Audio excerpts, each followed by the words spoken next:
Assalamualaikum. Salam. Ya Gus. Subhanallah ya iku. Karena Pak ASN datang gitu. ASN hadirin dia.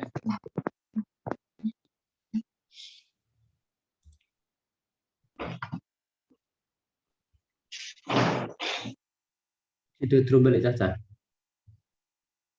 Turun balik oh.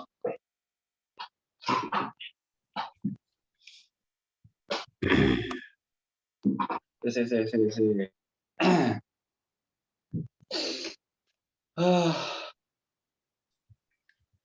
Piye kenapa? Dewi Anda? Enggak, ini masih pada siap-siap kok. Ada Ferry, Liza, Bintang. Oh, Riza bisa kono.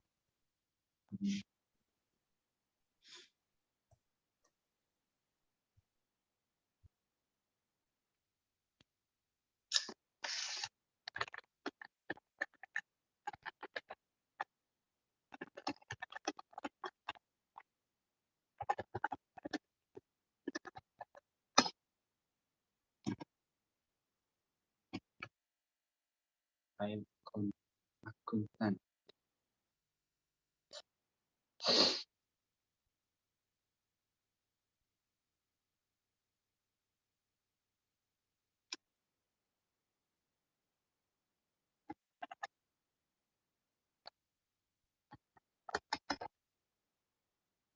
Besok turu rali.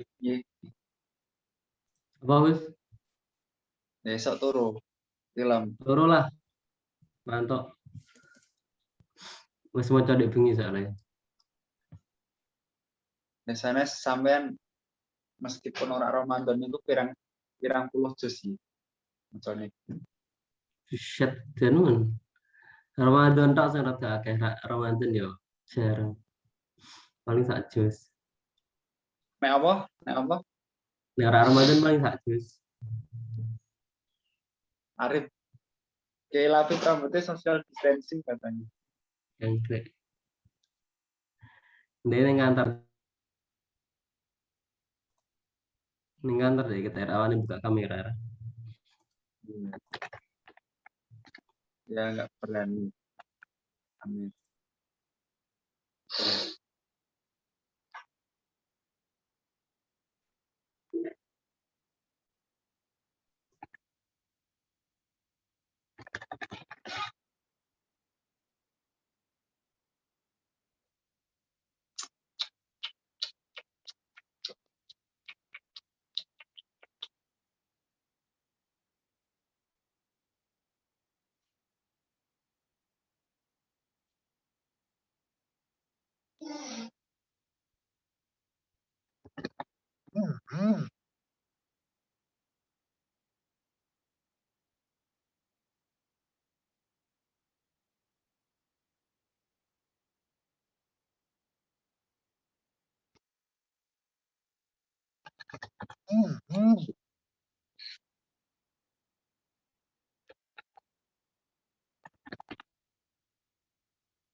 Salma tak undangnya ya, Yi. Bebas mah ngundang sapa wae. Padahal cuma ngundang terus. Nah, kenapa? Ya aja lah. Dan bo. Undangan lo ya, Pak Wahab. Shit.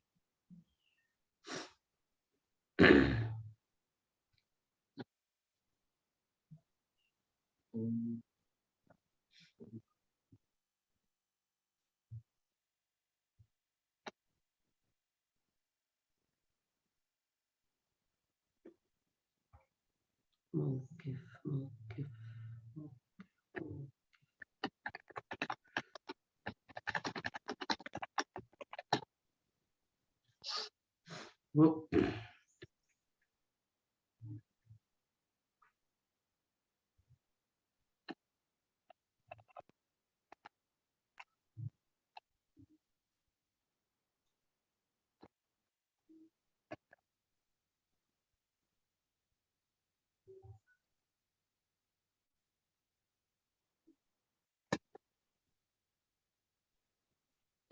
sampai delok desain.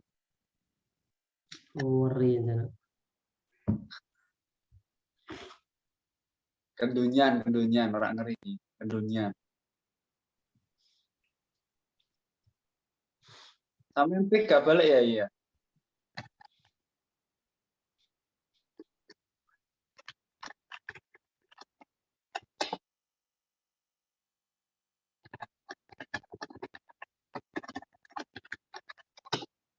Dosen favorit Arif. Guru besar Green Economy. Guru besar Green Economy. Pak Prof fotokopi.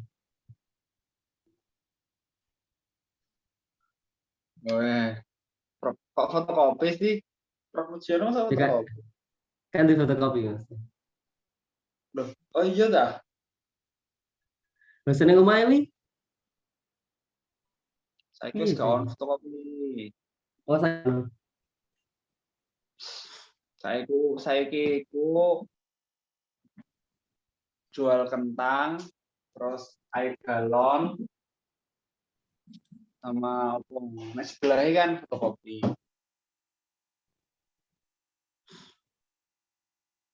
Mau tak orang bagus surat balik. Oh iya, berhenti print. Apa emang? Apa ya? Nggak tak orang balik mau. Balik lah. Buding tak arti dengkus. Pengennya balik. Siapa? Ya aku lah. Sampai main balik. Bisa balik kok. Dan bukui. Sinterotik ini. Ya kudune iso to lho. Nembunge iki. Berbeda kita ber ameh nembung-nembungan iki kita. Nembung mah gampang. Tembung tua. Nembung gampang. Elah.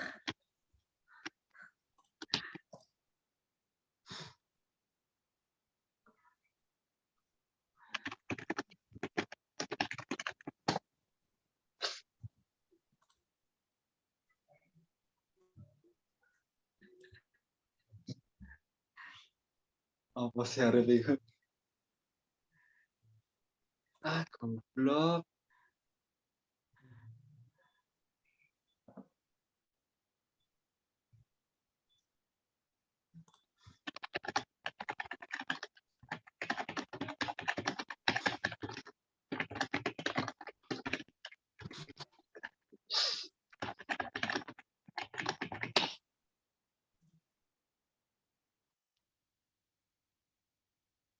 Siapa ini?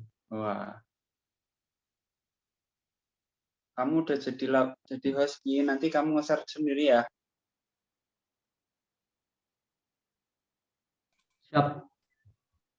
Teman. Nunggu teman-teman. Mila nggak hadir kenapa nih ada rapat kok? Senin.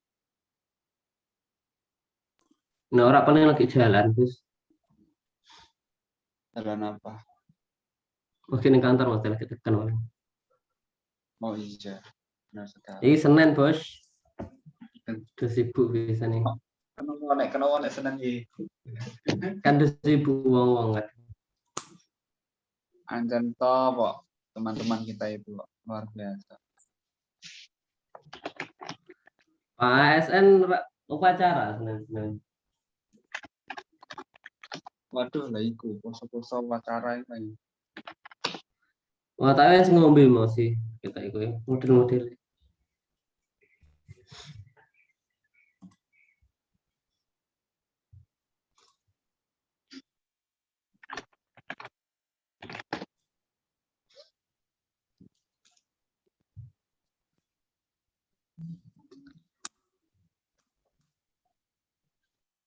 Pah. Iki loh ya Arif tanya, apakah orang yang suka bercanda share-share gambar es teh di siang bolong puasa itu berdosa karena jokesnya nggak lucu. Jokesnya lucu. Berarti kita sih guys. Oh, masih kayak kentang-kentang panas banget ya.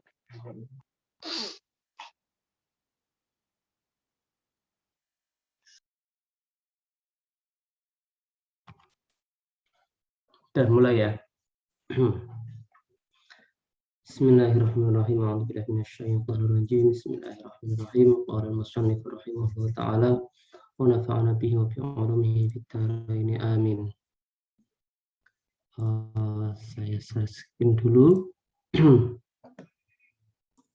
Kita ya, Gus. Oke. Kita baca Mauqiful Islam wa muwalatu a'da'il Islam.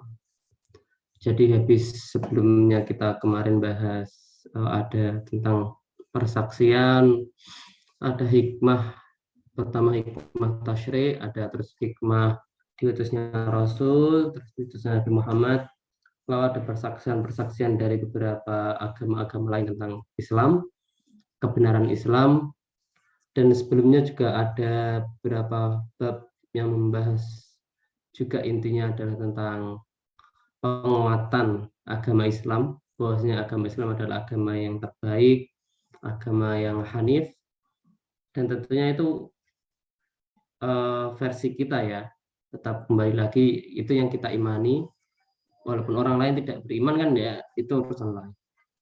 Tapi yang paling penting adalah urusan internal kita adalah Islam itu adalah agama yang terbaik, apa yang diajarkan oleh Islam itu komprehensif tanpa kurang sedikit pun, dan apa yang ada dalam Al-Quran itu tidak ada kurangnya dan sangat sempurna.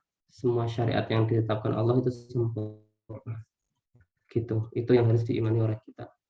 Dan adapun ada persaksian dari agama-agama lain ataupun orang di luar Islam, itu adalah salah satu nilai ataupun salah satu pembuktian bahwasanya agama ini adalah agama yang ajarannya bisa diterima oleh semua orang secara universal.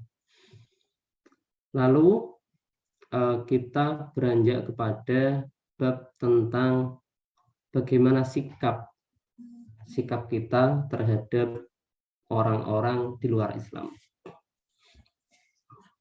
Biasa disebut kafir kalau di luar Islam, atau kalau secara dalam Indonesia biasa dianggap non-muslim. Di sini nanti akan ada secara garis besar menjelaskan bagaimana Islam itu sebagai satu masyarakat, satu organisasi, satu kesatuan masyarakat Islam itu bagaimana, dan sikapnya terhadap non-muslim yang khusus, maksudnya non-muslim khusus ini non-muslim yang menjadi musuh-musuh Islam. Makanya judulnya adalah Mauqiful Islam wa muwalat a'da'il Islam. Bismillahirrahmanirrahim. Mauqiful Islami utawi sikap wong Islam. Ini entah benar atau enggak karena di judulnya nanti berbeda, di judul terjemahan. Tapi ini saya baca Mauqiful Islam adalah sikap orang-orang Islam. Mauqiful Islami sikap wong Islam utawi iki bab nerangake Mauqiful Islami sikap wong Islam wa muwalati a'da'il Islam lan dadekake sekutu musuh-musuh wong Islam. Mualah ini nanti yang ramai dengan istilah menjadikan orang-orang Islam menjadikan orang-orang kafir ataupun non-muslim tadi sebagai aulia yang ramai. Jadi mualah dan aulia itu sama, adalah kalau di sini diartikan sebagai sekutu. Nadzkuru eling sapa hadhil kalimata al-qayyimata ing kalimah al-qayyimata. Kalau qimah itu nilai, harga, qimah. Al-qayyimata kang lurus, atau al-qimata juga bisa kalimah yang berharga, kang bernilai. Kang ngucap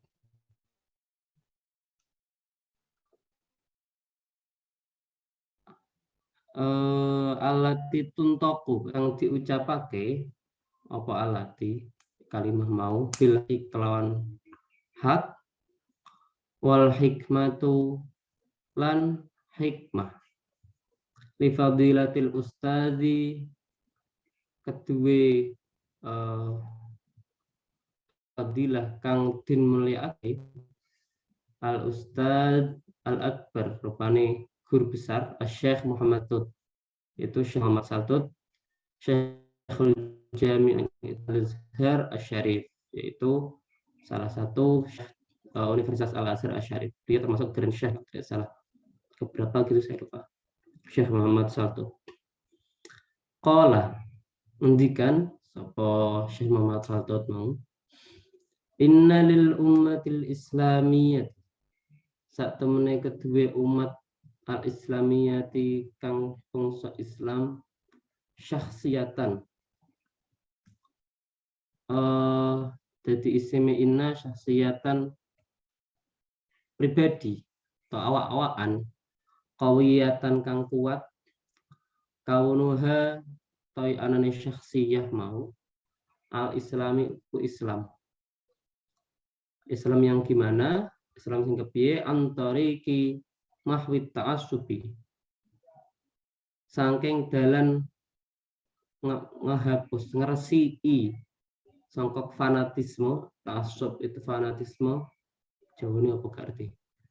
Lil jinsi maring suatu jenis atau bangsa, wal i'tisami lan cecekelan bimabda'il khairi kelawan perkara awal kang apik, al-ami kang umum, warahmati lan cekelan maring rahmat, al-wasi'ati kang ombo, al-mutlaki kang mutlak.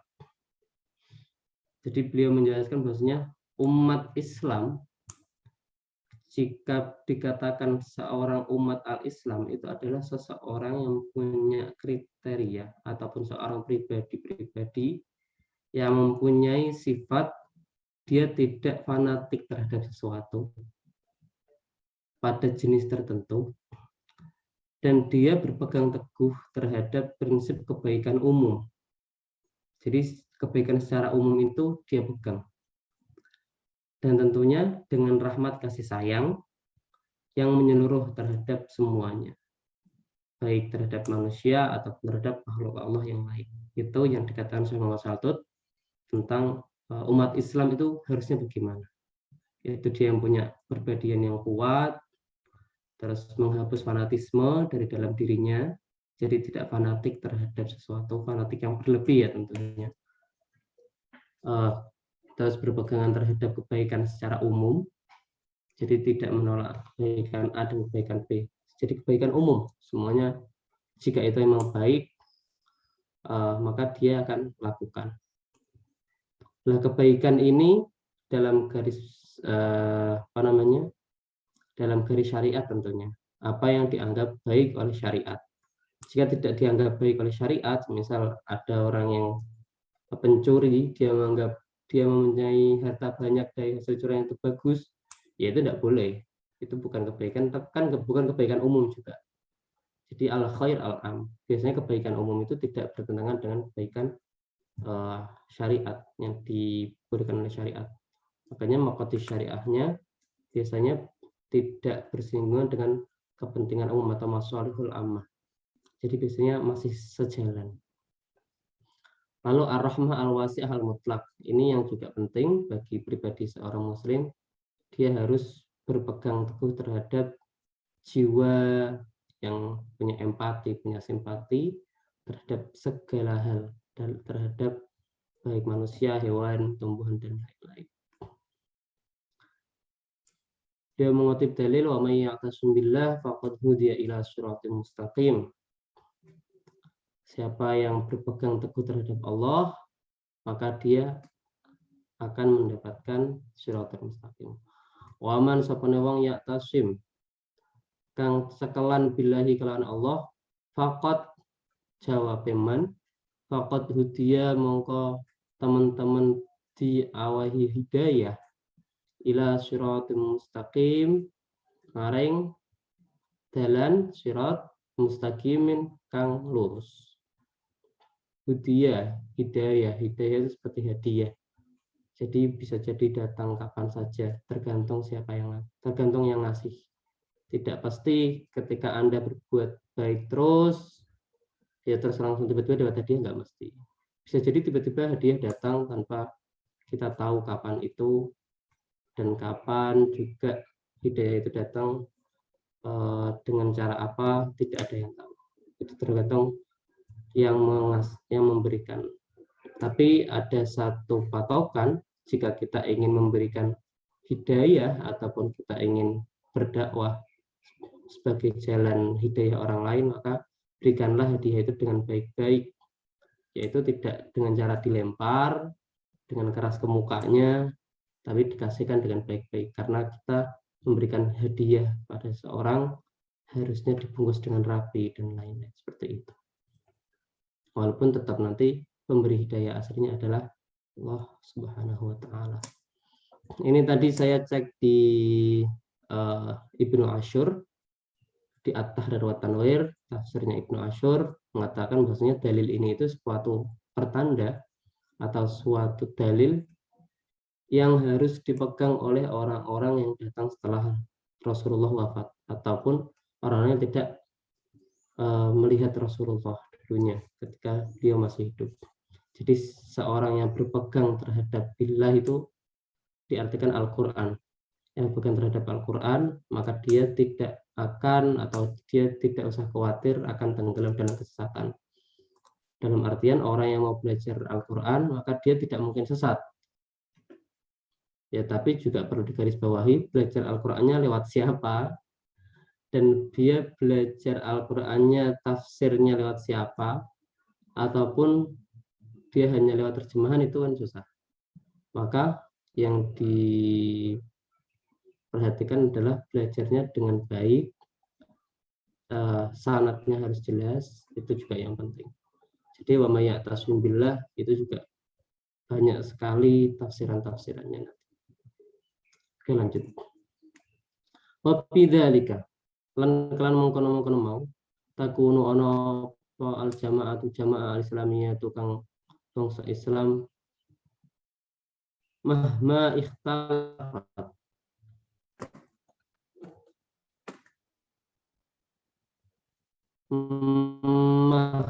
mahma itu jawabannya apa ya? Nah, apa mahma itu jawabannya apa di situ? Saya kesulitan ini mahma itu kayak apapun, bagaimanapun juga, atau anapun gitu, mahma kayak. Oke, seperti itu ya mungkin ya. Mahma ikhtalafat, meskipun berbeda, ikhtalafat beda-beda apa al jamaah ajnasuha, berbeda mau ikhtalafat ajnasuha apa sorry failnya ajnasuha apa jenis-jenis jamaah wataba adat kan aduh saling aduh aqalimuha apa jarak. Iklim itu provinsi atau jarak ataupun suatu lokasi. Aqalimuha apa jarak provinsi daerah jamaah watabayanat lan cetok perbedaan nih.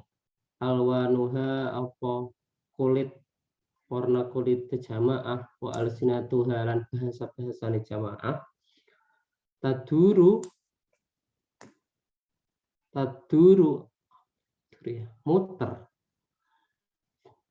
berpusat. Taduru itu berpusat fitijahatiha ing dalam arahe jamaah wa maliha lan aktivitas jamaah fi madarin ing dalam siji pusat al-mabda'i kang den mulai asabiti kang tetep alladzi la yataghayyaru kang ora ngaleh apa alladzi wala yazulun ora ilang apa alladzi wala ya'tari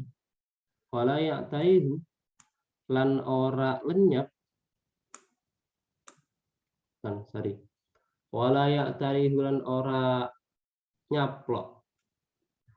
Hu ing alazi apa naksen kekurangan wala aful lan ora nyaplok apa afulu. Aful itu apa ya? Ya Allah. Intinya itu tidak lekang oleh zaman dan nafs dan kekurangan, tidak berkurang satu apapun. Jadi maksudnya adalah walaupun kelompok Islam itu berbeda-beda rasnya, daerahnya, terus desanya dan lain-lain, tapi mereka seharusnya, ini dalam konteks seharusnya, ini bentuk ideal ya dalam kitab ini. Jangan terus ditarik ke realita, realitanya nggak seperti itu. Kita harus melihatnya kalau yang di kitab ini tetap ideal untuk panduan masyarakat ideal tentunya. Walaupun kita berbeda, tapi harus satu tujuan, itijahnya sama, amalnya sama, maksudnya amal sholihat ya, sama-sama berbuat baik dan lain-lain dalam satu pusat yang dia tidak berubah satu kapanpun hingga dari dulu sampai sekarang, tidak berkurang sama sekali. Maksudnya adalah dalam hal kebajikan. Jadi tidak berkurang satu apapun kebajikan yang dulu sudah dilakukan oleh Nabi, sudah diajarkan oleh Nabi hingga sekarang dia seperti itu, masih utuh. Tinggal bagaimana menyatukan tadi taduru fit jahatiha wa amaliha. Ta'muru wala takhrub. Ta'muru menjaga, ta'muru makmurake sapa jamaah wala takhrubulan ora ngerusak apa jamaah, tasluhu ngapeake apa jamaah, wala tuslihu ngapeake apa jamaah, wala tusidulan ora ngerusak jamaah, wa ta'dilulan gawe adil apa jamaah, wala tadlimu lan ora gawe kedzaliman apa jamaah. Wa ta'rifu lan ngerti sapa jamaah ma ing perkara laha kedue jamaah, wa ma lan perkara alaiha ing atas jamaah min huquqin saking hak wa wajibatin lan kewajiban. Sedikit intermezzo, ini ada laha sama alaiha. Ini nanti teman-teman mungkin kalau yang sadar ataupun yang mungkin belum sadar, ketika kita dalam Al-Quran ataupun dalam beberapa bahasa Arab ini sering dipakai, ada laha, ada alaiha. Laha itu biasanya bersifat enak ataupun keringanan atau hak yang kita miliki, laha. Kalau alaiha itu sesuatu yang berat yang menimpa kita, seperti kewajiban, seperti hukuman dan lain-lain. Makanya contohnya seperti ayat tentang puasa, pakainya kutiba alaikumusiyam. Bukan kutiba lakumusyam, tapi kutiba alaikumusiyam, karena dia adalah satu taklif, satu tanggung jawab yang dibebankan kepada seseorang, makanya pakai ala. Kalau laha itu biasanya sebagai dipakai untuk ganjaran, untuk hak yang kita miliki. Contoh lain yang disandingkan contohnya laha maka sabat wa alaiha maka sabat. Laha maka sabat itu maksudnya adalah laha kedue kue maka sabat apa yang kau lakukan. Yang dilakukan yang pertama laha maka sabat yang baik-baik. Jadi laha itu kamu dapat ganjarannya. Wa alaiha dan dosa atasmu maka sabat apa yang kalian lakukan. Nah, itu nanti juga ada antara kasabat sama iktasabat berbeda, nanti ada penjelasannya selanjutnya. Jadi biasanya seperti itu, kalau laha diberikan itu untuk hak ataupun yang enak-enak lah, tidak yang memberatkan. Kalau alaiha biasanya diberikan untuk sesuatu yang memberatkan manusia ataupun tanggung jawab ataupun lain-lain. Atau dosa tadi kan berat, dosa itu berat. Wabidzalika lan mungkana mau tasumul hayat. Tasumu itu lestari, al hayat kehidupan.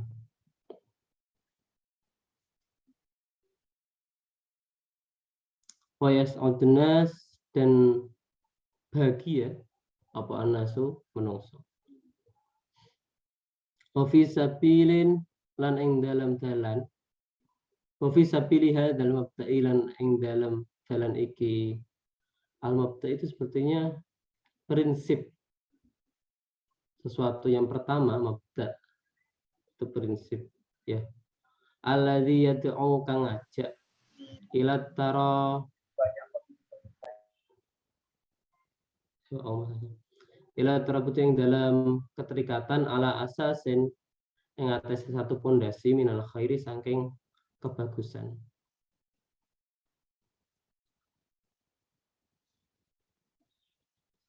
Saya lompat yang tentang amal Quran ini hingga walaqatkan. Tadi kan dijelaskan bahwasanya orang-orang Islam itu harus bersatu dalam satu tujuan, dalam satu gotong royong, dalam satu aktivitas yang sama, di mana dasar dari semua itu, mabda'nya dari semua itu adalah kebaikan. Prinsip-prinsipnya itu adalah ikatan yang didasari oleh kebaikan. Fastabiqul khairat. Yad'u ila tarabut ala asasin minal khair. Itu intinya. Lalu tadi paragraf yang saya lompat adalah tentang bagaimana seorang Islam itu jika saling berkorban antara seorang satu dengan orang lain, saling mengedepankan persaudaraan dan lain-lain, maka terwujudlah kebahagiaan bagi semua manusia. Karena adanya penjagaan antara satu orang dengan satu orang lainnya. Di situ disebutkan adanya ukhuwah. Ukhuwatul Islam itu penting. Ada ini al-ukhuwah. Al-ukhuwah itu penting, tapi ukhuwahnya ini diartikan dalam ukhuwah Islamiyah, karena tadi masih bahas Islamnya.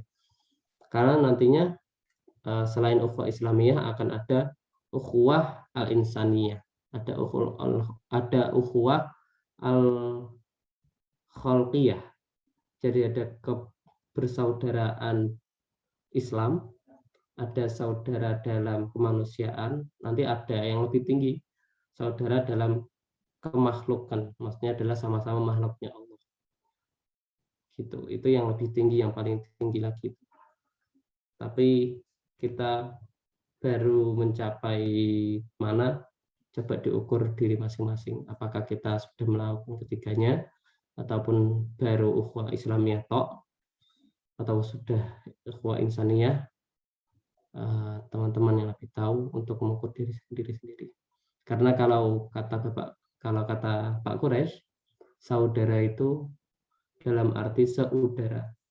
Karena kita sama-sama menghirup udara yang sama yang diciptakan oleh Allah, maka kita bisa dianggap saudara. Kita sama-sama merasakan penderitaan jika oksigen ini hilang, maka kita harus sama-sama membantu jika ada seorang yang kesusahan satu dan yang lain. Kita harus merasa senang jika udara ini ada, maka jika ada saudara kita yang merasakan senang, maka ya kita patutnya merasakan senang. Sebagaimana ketika kita kehilangan udara sama-sama, ataupun kita mendapatkan udara sama-sama. Baik itu manusia, hewan, ataupun tumbuhan, semuanya menghirup udara yang sama. Itu makna saudara tadi. Nah, karena tadi dijelaskan tentang persatuan Islam, di mana jika umat Islam itu bersatu, maka semuanya bisa mendapatkan kesenangan, bisa mendapatkan kebahagiaan. Lalu ada hal selain tadi mauqiful Islam, sikap orang Muslim yang harusnya bersatu, ada hal yang harus diwanti-wanti oleh orang Islam yang dijelaskan dalam Al-Quran. Walaqatkan lan teman-teman ono nan yakti ini adalah ada qad. Jadi lam itu udah taukid, tambahin qad. Jadi yang pol, pokoknya teman-temannya pol, harus benar-benar harus atau benar-benar ada. Walaqad kana lan yaktina teman-teman ono min abrozima saking jelas-jelasnya perkara haraso kang jogo apa Al-Qur'an alat tahdziri ing atase peringatan minhu saking ma rupane apa mau mualatul a'dai apa sekutone musuh. nyekutuni musuh atau mengambil musuh sebagai sekutu. Piye basa Jawane lah. Aku ndak begitu tahu bahasa Jawanya. Susah diwokno makna ngene sing sesuai Jawane kadang. Tapi susah. Yaitu maksud muwalatul a'da ini adalah alladzina yakfuruna. Itu al-a'da alladzina yakfuruna kang padha kafir bihadhihi syakhsiyati. Kelawan iki syakhsiyah itu pribadi ataupun sifat-sifat yang disebutkan tadi, kepribadian tadi yang saya sebutkan, allati kaunuha kang ono apa asyakhsiyah iku al-islamu Islam. Allati kaunuha kang ono apa allati kaunuha kang ono syakhsiyah mau al-islamu apa Islam. Jadi al-Islam jadi fa'ilnya kana ya. Isimnya kana. Karena ha ini jadi khabarnya. Wa banaha lan bangun ha ing asyakhsiyah. Membangun apa Islam ha ing syakhsiyah. Ini wada'am banaha dan memperkokoh bangunan nih syakhsiyah mau fi ribatin qawiyin ing dalam fi ribatin dalam ikatan qawiyin kang kuat wa tamassaka lan cecekelan matinen kang kuat. Jadi ada satu hal yang sangat diwanti-wanti oleh Al-Qur'an untuk kaum muslim, yaitu bersekutu dengan para musuh. Yaitu musuh ini adalah dalam artian yang menolak kepribadian yang telah dibentuk oleh Islam, yang sudah dibangun kuat oleh Islam tadi, tapi ditolak. Kepribadian yang kuat maksudnya tadi adalah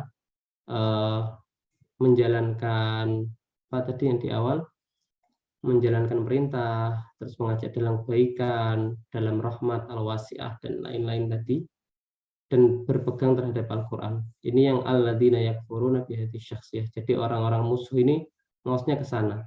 Dan tentunya yang menghancurkan Islam dari dalam, karena tadi kan disebutkan bahwasanya Islam itu harusnya bersatu dalam ittijahatiha wa amalih.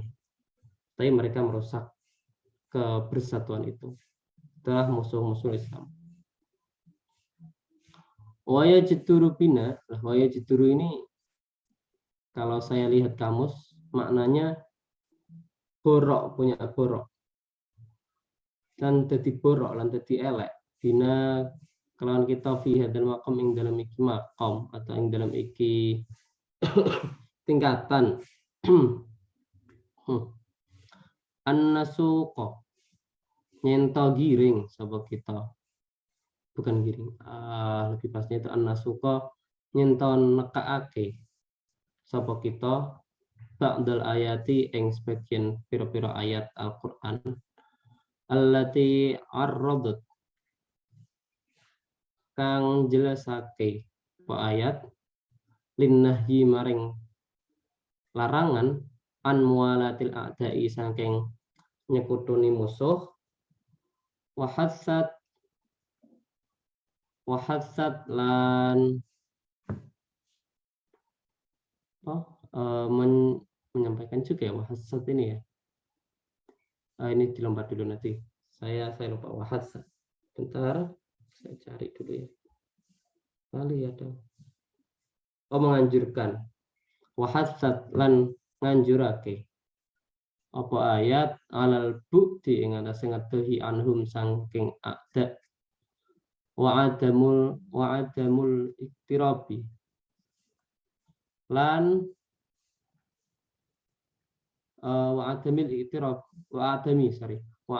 iktirabi lan ora anane nyedeki minhum saking a'da. Yaitu ayatnya ya ayyuhalladzina amanu la tattakhidu bitanata min dunikum al-ayah. Ya ayyuhalladzina he wong-wong iman, wong kang padha iman, la tattakhidu aja jupuk sapa kowe kabeh bitanatan ing dadi kanca min dunikum saking seliyane kowe kabeh la yalunakum Wah, ini kalau Al-Qur'an ini rada susah. Ini dilompat ya. Ini dilompat ayatnya. Tapi tentunya maksudnya ayat ini bisa dianalisis nanti sampai ke bawah. Tentang ayat-ayat larangan bahwasanya kita itu tidak boleh bersekutu dengan musuh, itu pakainya mesti ya ayyuhalladzina amanu, kan ya ayyuhal mu'minun. Mengapa? Karena ketika Al-Qur'an pakai ya ayyuhalladzina amanu, itu menyentuh semua orang-orang yang sudah beriman. Baik imannya masih rendah, imannya masih kuat. Jadi semuanya harus melakukannya. Seperti puasa, ya ayyuhalladzina amanu kutiba alaikumussyam. Mau yang dia punya iman yang kuat ataupun punya iman yang lemah, semuanya dapat kewajiban puasa. Nah, ini juga ibaratnya ada orang yang menyanyi, ada orang yang penyanyi, ada penyanyi gitu ya. Kalau ya ayyuhalladzina amanu, orang yang beriman, baik yang dia profesional imannya atau tidak. Beda kalau ya ayyuhal mu'minun, misal kalau mukminun dia jelas imannya kuat. Seperti penyanyi dan orang yang menyanyi. Mungkin Mila itu bukan penyanyi, tapi dia orang yang menyanyi, walaupun suaranya jelek misal. Tapi dia menyanyi. Beda dengan penyanyi yang suaranya yang benar-benar bagus. Contohnya seperti itu, ya ayyuhalladzina amanu dan ya ayyuhal mu'minun. Lah, dari ayat ini sudah dijelaskan dan nanti ke bawahnya semuanya ayatnya pakai ya ayyuhalladzina amanu. Karena untuk menekankan bahwa semuanya orang yang mukmin itu jangan mengambil musuh-musuh itu sebagai teman baik. Dalam artian teman baik ini adalah yang sering dicurhatin rahasia-rahasia. Karena takutnya ketika musuh-musuh ini dapat bocoran rahasia-rahasia Islam, maka dia akan menggerogoti Islam lebih dalam. Itu. Dan nanti ini juga akan berkaitan dengan ayat yang populer Al-Maidah 51. Padahal selain Al-Maidah 51 itu sangat banyak sekali yang mirip, dalam artian mirip perintah dan khitabnya tentang aulia tidak boleh mualah terhadap musuh al-a'da. Jadi nanti konteksnya adalah kepada al-a'da ya, bukan hanya non-muslim biasa, bukan ya ayyuhalladzina kafaru biasa, bukan la tattakhidul kafaru, bukan mengambil hanya orang kafir biasa, tapi orang kafir yang menjadi musuh. Itu yang perlu ditekankan sejak awal. Lanjut, tadi sampai watakdiron. Watakdiron, lan ngira-ngira ake. Dihadihi syakhsiyah maring iki kepribadian syakhsiyah. Wahtifadhon lan Joko, ini apa ya? Betul, wahtifadhon Joko. Biha kelawan syakhsiyah mau. Wa ihya'an lan ngurip-ngurip lihadhil ma'ani maring iki nilai ma'ani as-samiyati kang luhur allati tadullu kang ngiyup-ngiyup tadullu. Itu susah bahasanya emang. Tadullu biha kelawan mukon-mukon alati, yaitu ma'ani samiyah. Apa al-ummatul islamiyah tu apa umat al-islamiyah. Lah, dhulla itu bisa dimainin jadi ya kak. Allati tadullu kang dadekake biha kelawan ma'ani samiyah al-ummah kang apa umat islamiyah marhubatan ing diwedeni. Al-janiba kang sandingan syadidatal quwati eng banget kekuatan naha kang nyegah apa mau kabeh an hadhil mualati saking iki sekutuan walau liman senajan kedue wong kanu kang ana sapa man abaan iku nenek moyang atau bapak-bapak ya kang wajib birruhum apa gawe apik ing abak au ikhwatan utawa iku rupane atau iku saudara dulur talzamu kang wajib apa silaturahmi ing ikhwah wa mawaddatuhum lan seneng ing ikhwah.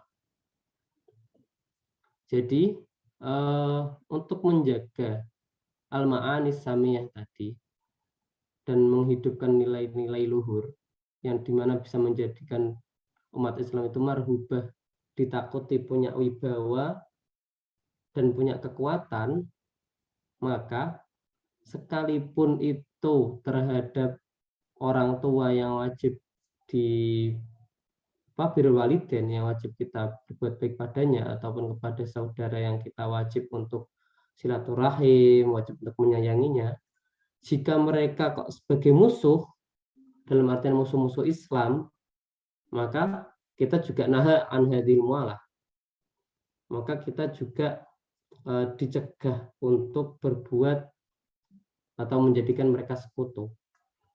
Ini mualah ini nggak dijelaskan di sini, tapi tadi saya sempat baca mualah itu lebih kepada penyerahan segala urusan selain menjadikan teman karib tadi, juga menjadikan semua urusan kita adalah di tangan dia. Jadi urusan-urusan orang muslim kita limpahkan semuanya ke dia. Itu namanya jadi wali, jadi mualah, aulia. Lah nanti adapun ketika dijadikan sebagai pemimpin dan lain-lain, itu nanti ada pembahasan tersendiri. Nanti bisa dibaca ataupun disinggung sedikit lah nanti ketika sudah ada ayatnya yang 51 ya tepatnya. Kalau ada nanti dibahas. Di sini tidak saya tak manain karena Quran ini nanti dilihat saja terjemahannya di Depak, punyanya Depak boleh, punyanya manapun boleh, tapi semuanya sudah lewat Depak sama aja. Jadi intinya adalah hai orang-orang mukmin lah. Ini sama ya ayyuhalladzina amanu la tattakhidu aba'akum wa ikhwanakum auliya. Janganlah kalian menjadikan ayah-ayah kalian dan saudara kalian auliya, yang jadi auliya, jadi wali tadi. Ini istahabul kufra alal iman. Ini istahabu lamun seneng sapa mau kabeh al kufra ing kufur. Alal iman ing atas iman. Jadi dia lebih senang pada kafir daripada iman. Ini menarik, tadi saya cek di tafsir, beberapa tafsir termasuk tafsir Al-Misbahnya punya Pak Quraisy. Istahabu. Istahabba itu beda dengan al-hub biasa, habba. Hubba yahibu ya. Ya, atau habba yahibu. Perbedaannya adalah dia mempunyai senggot yang berbeda. Ada tambahan sin dan tak. Ada tak mutawa'ah ini itu biasanya sebagai syadidul mubalaghah, yaitu yang menjadikan suatu pekerjaan itu dilakukan dengan kesungguhan yang serius. Nah, dalam artian gimana? Istahabu ini, istahabba ini mempunyai arti dia itu memaksakan untuk suka terhadap kufur, itu memaksakan. Kenapa kok memaksakan? Karena pada sejatinya fitrah manusia itu dia beriman terhadap Allah. Dia itu mengimani Allah dengan baik, tidak memilih kekufuran. Itu yang disampaikan di tafsir ya. Jadi seseorang yang berbuat buruk itu biasanya menyalahi fitrahnya, sehingga dia harus berusaha lebih keras untuk menyimpang. Sejalannya aslinya begini tuh, tapi dia pengen bedal, pengen apa ya, pengen keluar sendiri dari jalan itu, kan dia harus berusaha lebih keras. Istahabul kufra al iman. Nah ini juga sama dengan kata-kata tadi, laha makasabat wa alaiha maktasabat. Yang pertama itu baik, kasabat, yang iktasabat jelek. Itu kalau dicek di tafsirnya Sya'rawi, ketika kasabah, orang berbuat baik, itu dia natural, biasa. Berbuat baik itu tanpa effortnya itu tidak sangat lebih daripada berbuat jahat. Iktasabat itu berbuat jahat. Makanya dia ada tak mutawa'ahnya, karena dia menunjukkan effort yang lebih. Contohnya adalah orang kalau disuruh jujur dan bohong, itu dia lebih susah bohong pada aslinya daripada jujur. Kenapa? Kalau bohong itu dia harus mencari alasan-alasan, mencari pembenaran agar dia apa namanya? Ya intinya dia menyalahi lah. Kayak dia bohong kan harus wah alasannya apa nih? Kalau ngomong seadanya jujur kan ya udah ngomong sejujurnya. Tidak perlu apa namanya? Effort berlebih. Effort berlebihnya kan karena ewoh dan lain-lain tok. Tapi pada dasarnya tidak perlu effort lebih untuk melakukan kebaikan karena tadi khairul ammah itu sudah wajar. Orang melakukan yang baik itu ya wes tinggal dilakukan saja. Tapi ketika orang ingin buat yang buruk, dia perlu mencari celah agar tidak diketahui orang misalnya. Wong maling kudu golek strategi dulu ataupun orang misal ke perzinahan, dia harus mencari wah waktunya kapan mengeluarkan uang dan lain-lain. Tapi berbeda karena sedekah, ya udah sedekah cemplungno wae selesai. Tanpa harus sembunyi-sembunyi yang bagaimana, tanpa effortnya itu tidak terlalu berlebih. Nah itu kalau dalam kacamata Syekh Sya'rawi seperti itu. Sama halnya dengan inistahabul kufra alal iman ini, pada dasarnya fitrah manusia itu Islam dan iman. Tapi ketika mereka memilih kafir, mereka itu perlu effort lebih. Effort lebihnya apa? Salah satunya adalah dia harus mencari bagaimana dia bisa meniadakan Tuhan dari pikirannya. Itu kan effort lebih. Pada dasarnya Tuhan itu ada dalam hatimu. Karena bukti nyata Allah yang paling nyata adalah di dalam hati. Gitu. Makanya kenapa ketika Fir'aun ketika mau mati, dia secara fitrahnya ya sudah langsung mengakui Allah karena mudah mengakui Allah itu daripada kamu mencari bukti tidak adanya Tuhan, lebih mudah mencari bukti adanya Tuhan. Mungkin seperti itu ya. Ini istahabul kufra ala iman. Maka sangat-sangat teliti Al-Quran itu selalu memilih kata-kata ataupun redaksi-redaksi yang dipakai dalam Al-Quran itu sangat punya makna tersirat tersendiri. Lalu ada tambahan juga ayat la tajidu qauma yu'minuna billahi wal yawmil akhir yu'aduna manfaatullah al-ayat. Ini juga intinya sama tentang bagaimana tidak bolehnya kita untuk mencintai waduna manfaatullah, mencintai orang yang melanggar menentang Allah dan Rasulnya. Dalam artian menentang ini menjadi musuh ya. Bukan hanya menentang dalam hal kayak tidak sholat dan lain-lain, terus tidak boleh dicintai, bukan. Tapi orang-orang yang sudah memusuhi Allah atau memusuhi Islam. Lanjut. Walakinnal ahwa. Lan tetapi ini hawa nafsu adzatiyah. Walakinnal ahwa adzatiyata. Kang proponedat kang berpadat yaitu maksudnya hawa nafsu pribadi wal masalihalan keapian al fardiyata kang bangsa individu sama kepentingan individu kota setu ikut teman-teman buntuni ala ba'dil ashkhasi yang ngatasi sebagian wong awa-awaan pira-pira awa-awaan buntuni mau turuqal huda eng pira-pira dalane apa hidayah petunjuk fatuk mihim mongko gawe fatuk mihim mongko gawe wuta apa dalik yaitu ada ahwa dan masoleh tadi him eng ashkhas an mawatinil quwati eng atase mawatin itu diartikan sebagai kayak pijakan tanah air sebagai pijakan an mawatinil quwati saking apa bahasa Jawa nih mawatinil quwat eng pijakan kekuatan wal iman lan iman watasumu lan gawe budek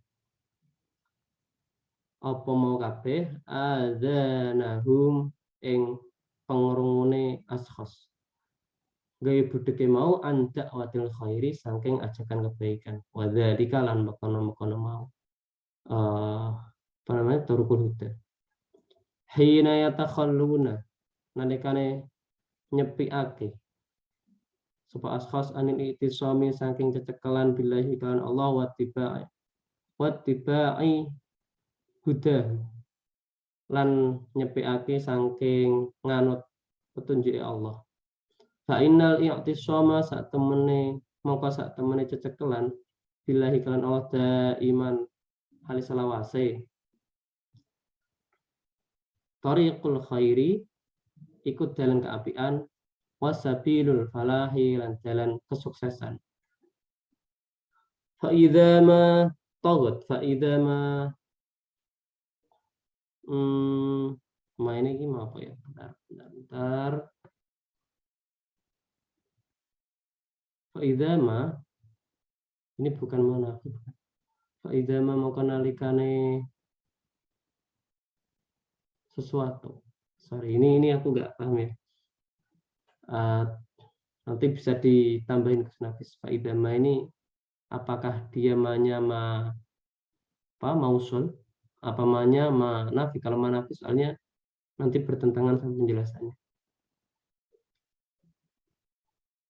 Togot al-masolihah, togot melampaui al-masolihah ing kepentingan al-fardiyata kang rupane pribadi wasaitara lan mendominasi atau pengalahake apa al-hawa wa nafsu ala ba'di nufusi yang atase mengkono-mengkono nufus ataupun awa-awaan jiwa al-qaw mongko tumibo bi anfusihim kelawan awa-awaane nufus baina ahdhanil a'da'i yang atase hadun itu pangkuan atau mendekapan yang atase pangkuan musuh musari aina kang podo cepet-cepetan apa ada ilama maring perkara yarjunahu kang arep-arep apa adahu ing ma mintahkikin saking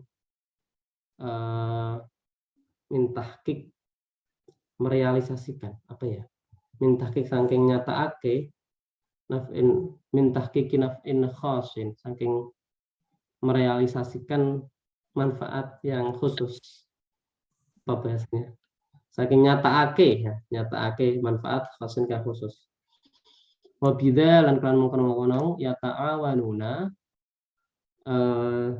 yaitu saling tulung ma'ahum sertane ala hisabitini umatihim ing atase hitungan agumane wa umatihim lan masyarakat umatihim. Intinya adalah ketika seseorang sudah jatuh terhadap zat pribadi, bukan zat pribadi, hawa nafsu pribadi dan kepentingan individu yang menginginkan sesuatu sesaat ataupun kepentingan sesaat, maka matanya akan dibutakan oleh dari keimanan dan dari pendirian yang kuat, dan telinganya akan ditulikan dari bisikan-bisikan kebaikan dan jalan kebenaran. Apalagi ketika mereka sudah melepaskan tadi ya takhallanu isom billah dan tidak mengikuti petunjuk Allah, maka dia akan jatuh terhadap pangkuan musuh.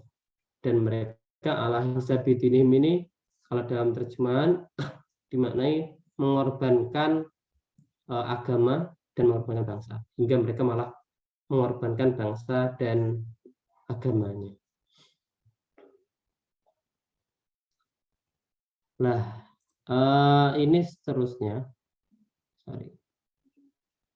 di sini itu tidak dijelaskan bahwasanya gini. Ini seterusnya ke bawah itu menjelaskan tentang keburukan-keburukan orang ataupun musuh-musuh dari Islam. Langsung saja ya, secara garis besar aja Gus ya. Jadi dalam kitab ini setelah tadi menjelaskan bahwasanya seorang muslim itu harus bersatu, seorang muslim itu idealnya mempunyai pribadi yang kuat, mengajak dalam kebaikan, bersatu bersama-sama sebagai seorang saudara, menjelaskan tentang hati-hati jangan sampai mengambil orang-orang selain Islam sebagai aulia atau sebagai wali, yaitu orang-orang yang mengurusi kepentinganmu seutuhnya, ataupun orang-orang yang menjadi teman rahasia. Maksudnya teman rahasia atau teman dekat itu yang sehingga kamu itu akan melebur, akan ikut dengannya, lebih kepada kesana maknanya. Tapi dalam artian itu adalah musuh-musuh. Jadi tidak mutlak kafir, tidak mutlak Yahudi Nasrani sebagaimana yang di Al-Maidah 51, tapi lebih ditekankan pada musuh-musuh. Karena apa adanya hal ini? Di bawah nanti dijelaskan, hanya nanti bisa di-share lah Gus itu terjemahnya ke teman-teman, nanti kalau ada yang mau bisa minta ke Gus Nafis. Dijelaskan musuh yang paling berat, musuh yang paling bahaya dalam konteks ini adalah Yahudi dan orang munafik.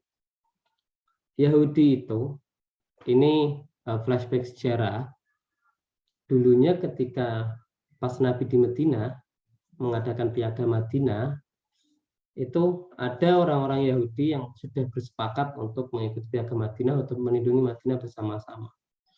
Namun jadi di Madinah itu ada 3 bani Yahudi yang paling besar, yaitu ada Bani Nadir, Bani Qainuqa, Bani Quraidah.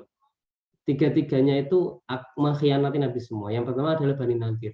Lah nantinya akan ada perang Khaybar karena Bani Nadir ini mengkhianati pasukan-pasukan Muslim, maksudnya mengkhianati orang-orang musyrik agar bisa menyerang Nabi dan menyerang Madinah, dan mereka tidak ikut berjuang, tidak ikut melindungi Madinah. Itu termasuk perkara kenapa Yahudi sangat istilahnya dibenci ataupun punya keburukan sebagai musuh dan hingga sekarang. Berbeda dengan Nasrani, pada saat dalam ini tidak disebutkan, malah Nasrani itu tidak disebutkan karena kemarin kita udah bahas adalah tajidan asyaddan nasi adawatan lil ladzina amanu yahuda wal ladzina asyraku. Itu termasuk yang berkaitan orang yang paling memusuhi Islam, asyaddan nasi adawah, itu adalah al-yahud wal ladzina asyraku, orang-orang yang musyrik, yaitu pada saat itu paganis, dan orang-orang Yahudi. Tapi yang paling dekat adalah orang-orang Nasrani. Terbukti pada saat itu nanti ada Raja Negus, ada Raja Heraklius yang masih aman. Bahkan sampai yang kemarin saya pernah ceritakan, ada dukungan moral dari Islam untuk Nasrani pada orang musyrik yang pas itu diwakili oleh Persia. Lah orang-orang Yahudi ada Bani Nadir, Bani Qainuqa sama Bani Quraidah tadi, 3-tiganya mengkhianati Nabi, dan nanti ketiganya ada peristiwanya semua. Ada perang Khaybar atau perang Ahzab itu, ada nanti penyerbuan ke Bani Quraidah juga ada Bani Qainuqa, iya. Ada perang Bani Qainuqa juga ada. Itu ketiganya ada peristiwa perangnya semua, dan perang itu adalah untuk tujuan penegasan terhadap orang-orang Yahudi ini. Maksudnya kalian itu kok mengkhianati kita? Karena orang Muslim sudah dikhianati, daripada nanti mereka menyerang dulu. Jadi perang itu salah satunya adalah tindakan preventif. Jika mereka akan menyerang terlebih dahulu, mending kita serang dulu, kita tegaskan apa sikap mereka terhadap Islam, terhadap mereka lingkungan masyarakat di Madinah ini.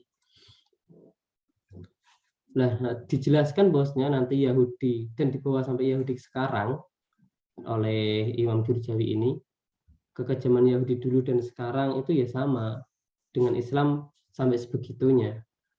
Dengan Palestina disebutkan, dia contohnya menyebutkan tentang Palestina, menyebutkan bahwa Yahudi merebut Arab dan lain-lain, merebut Palestina, sebagaimana dulunya mengkhianati orang-orang Islam. Begitupun sama dengan Yahudi, ada orang-orang munafik yang kita sudah tahu orang-orang munafik bagaimana perlakuannya. Mereka karena mereka tidak kelihatan Islam dan tidaknya, ya mereka dengan leluasa. Makanya kenapa di Al-Quran juga dijelaskan tentang orang-orang munafik yang dia bersekutu dengan Yahudi ini. Mereka mengatakan, udah perang, nanti kalau butuh bantuan kita bantu dan lain-lain. Tapi ternyata mereka juga tidak bantu. Itu kan brengseknya orang munafik. Maksudnya di Islam juga mereka berkhianat, di agama lain juga mereka berkhianat. Itu yang lebih bahaya orang-orang munafik. Makanya innal munafiqina fit darkil asfali minan. Mereka di neraka tersuling. Dengan Islam oke, dengan lain oke, tapi akhirnya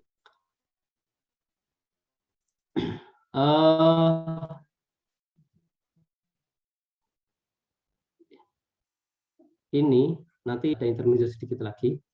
Nah, ini contoh yang kemarin, bukan contoh, ayat yang kemarin saya sebutkan. Atajidana asadana si'adawatan ladina amanul yahuda wal ladina asyraku.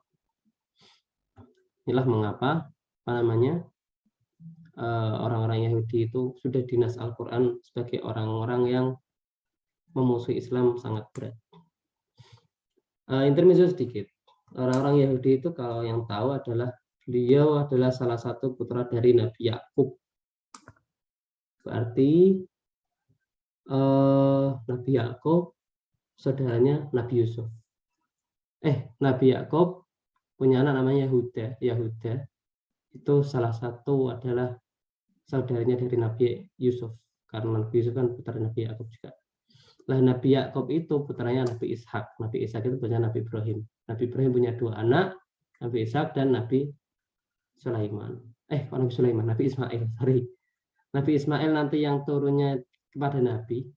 Nah, nanti yang termasuk Nabi Yakub, Nabi Ishak dan Nabi Yakub Yahuda tadi, dia mengatakan ke Bani Israel jadinya nanti. Bani Israel. Dan ada yang mengatakan sampai Yahudi sekarang itu keturunannya beliau, ada yang mengatakan tidak. Yahudi sekarang itu keturunan bangsa Eropa dan lain-lain. Tapi ada yang menarik kalau dilihat dari Al-Quran. Dalam Al-Quran ketika menjelaskan tentang putranya Nabi Ibrahim itu ada redaksi bigulamin alim sama bigulamin halim. Kalau yang tentang bigulamin alim itu menjelaskan tentang Nabi Ishak. Kalau yang bigulamin alim itu tentang Nabi Ismail. Itu bisa dilihat dalam Al-Quran. Kalau bigulamin halim itu kalau enggak 2 kali disebutkan. Kalau yang bigulamin alim itu 2 kali. Yang bigulamin halim 1 kali. Kalau enggak salah. Nanti cepat dicari. Nah, bedanya alim sama halim ini ada menarik, saya dengar dari guru, salah satu guru di sini. Bigulamin alim itu anak yang cerdas. Alim, ilmu cerdas. Alim itu profesional cerdasnya, maksudnya banget cerdasnya. Makanya kenapa terus dianalisis orang-orang Israel sekarang itu, orang-orang Yahudi yang dulu keturunannya Nabi Ishak, yang doanya adalah fabasyarnahu bigulamin alim oleh Nabi Ibrahim, itu orang-orang yang cerdas-cerdas gitu. Nah, berbeda dengan doanya untuk Nabi Ismail, Bashar Nabi Gulamin halim. Halim itu bijak. Terus bukan berarti terus Nabi Ismail dan bawahnya itu bukan orang yang pintar, bukan. Tapi beliau lebih dikedepankan dalam kebijaksanaannya, terus akhlaknya. Makanya munculnya Nabi Muhammad. Nabi Muhammad apakah nggak cerdas? Wah, paling cerdas. Tapi beliau tidak ditampilkan kecerdasannya, tidak dikedepankan kecerdasannya, tapi kepada akhlaknya. Itu ada perbedaan bigulamin alim sama halim. Itu intermezzo. Ini banyak intermezzonya sih karena udah nggak baca kitab ya. Lalu bagaimana sikap seorang muslim itu untuk menjadikan aulia tadi? Dijelaskan dalam satu bukunya Pak Quraisy. Lebih jelasnya di buku Tafsir Al-Maidah 51. Itu bukunya berisi analisa dari 40 mufassir yang beliau kumpulkan jadi satu buku tentang satu ayat. Ayat itu tok. Ya ayyuhalladzina amanu la tattakhidul yahuda wan nasara awliya, ba'dhum awliya ba'd. Di situ dijelaskan bahwasanya yang lebih ramai tentang pemimpin non-Muslim.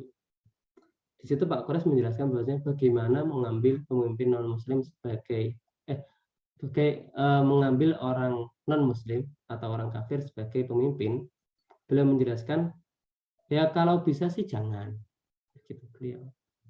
Kalau bisa sih jangan. Ketika masih ada orang Islam yang lebih mampu, terus lingkungannya orang Islamnya juga banyak, maka harus didahulukan orang Islam.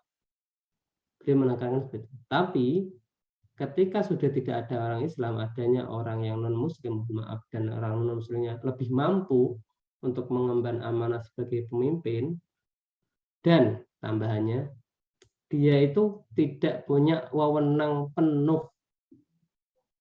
Kalau dalam hal ini saya tafsirkan sebagai presiden, itu tidak masalah. Jadi ketika pemimpin itu bukan dalam ranah presiden yang punya otoritatif lebih tinggi, itu tidak masalah. Tapi kalau dijelaskan kalau dia punya urusan untuk orang muslimnya, dia pegang penuh, punya kekuasaan penuh hingga nantinya bisa orang Islam digoyangkan dan lain-lain dan dihancurkan, ya itu tidak boleh. Maka yang walaupun nanti jadi pemimpin di bawahnya tadi, misal di provinsi dan lain-lain, tapi beliau punya potensi untuk akan menghancurkan orang Islam, yaitu harusnya juga di-cut, tidak boleh. Jadi harus dilihat orang non-muslimnya gimana nih, apakah dia punya potensi untuk merusak atau tidak. Itu juga perlu dilihat. Karena banyak perbedaan pendapat tentang yang jadi pemimpin tadi, yang pemimpin di daerah maksudnya. Tapi kalau pemimpin yang punya otoritatif lebih tinggi seperti raja ataupun seperti presiden misalnya, itu beliau katakan tidak boleh. Jangan, karena khawatir akan ada potensi tersebut.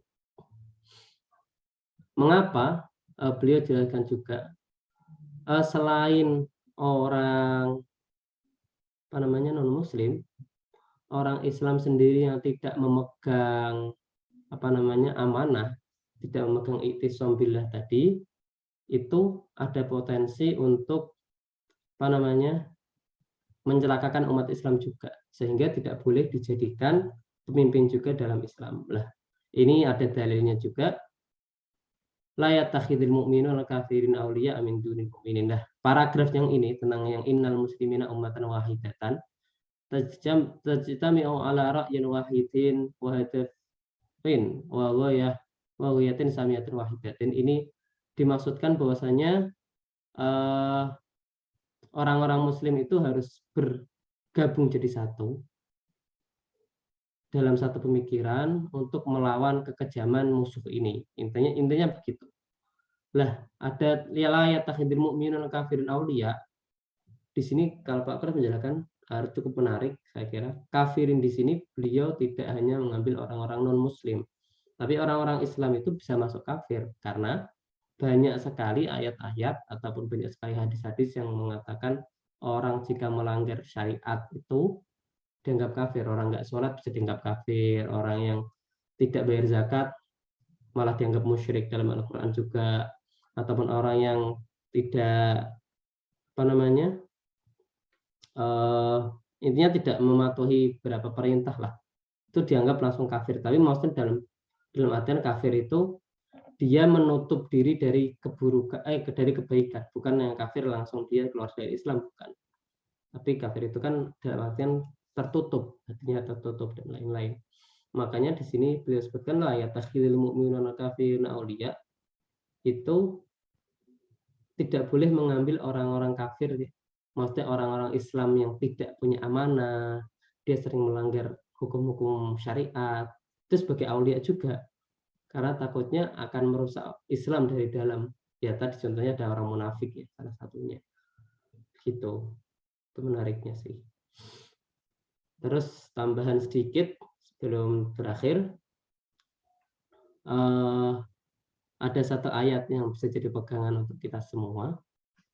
Di Mumtahanah ayatnya saya lupa. Saya cari dulu. Berhuhum wa tuqsitu ilaihim. Wa situ, sorry. Al-Mumtahanah ayat 8. Lah, ayat Al-Mumtahanah ayat 8 sama 9 ini itu menjelaskan, karena di awal ini Al-Mumtahanah itu di awal-awal menjelaskan tentang sama. Ya ayyuhalladzina amanu la tattakhidu aduwwi wa aduwakum awliya tulquna ilaihim bil mawaddah. Jadi orang-orang mukmin tidak boleh mengambil musuh-musuhku dan musuh-musuh kalian sebagai aulia. Tapi dijelaskan. Nah, ini adalah penjelasan dari semua yang dijelaskan dalam bab ini. Bahwasanya musuh itu tidak termasuknya adalah orang yang di ayat 8 ini. Teman-teman bisa buka Al-Mumtahanah ayat 8. Jadi yang ayat pertama itu sudah menjelaskan tidak boleh mengambil musuh-musuh sebagai aulia. Tapi maksudnya aulia itu tidak terbatasi atau tidak secara mutlak untuk berbuat baik, karena di ayat 8 dijelaskan lain hakumullahu anil ladzina lam yuqatilukum wa lam yukhrijukum min diyarikum an tabarruhum wa tuqsitu ilaihim. Orang-orang jadi Allah tidak lain hakumullahu anil ladzina lam yuqatilukum. Jadi Allah tidak melarang kalian untuk berbuat baik, berbuat adil, tuqsitu, tabarruhum wa tuqsitu. Jadi tidak melarang. Albir itu kebaikan yang umum. Jadi apapun kebaikannya. Antabarruhum wa tuqsitu. Tuqsitu itu berbuat baik dan kadang lebih daripada adil. Kalau adil satu dapat satu. Kalau tuqsitu itu kadang bisa lebih banyak daripada adil. Bisa lebih imbang, bukan imbang. Bisa lebih kayak ihsan gitu. Semisal saya dipukul ya saya maafkan, itu tuqsitu.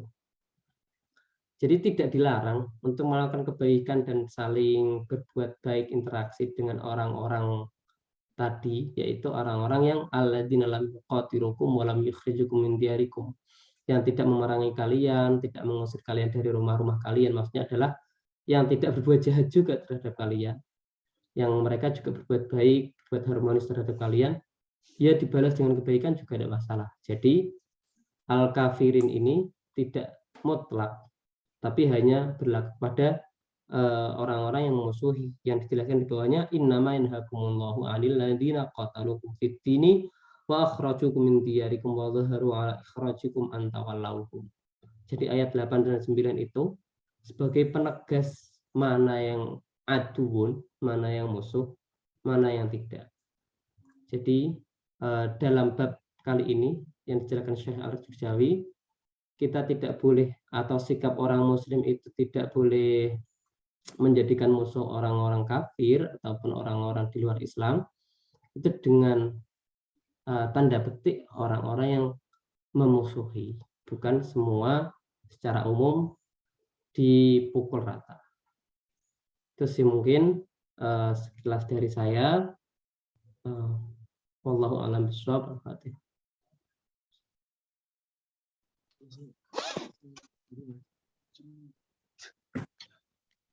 Sudah Gus mungkin itu.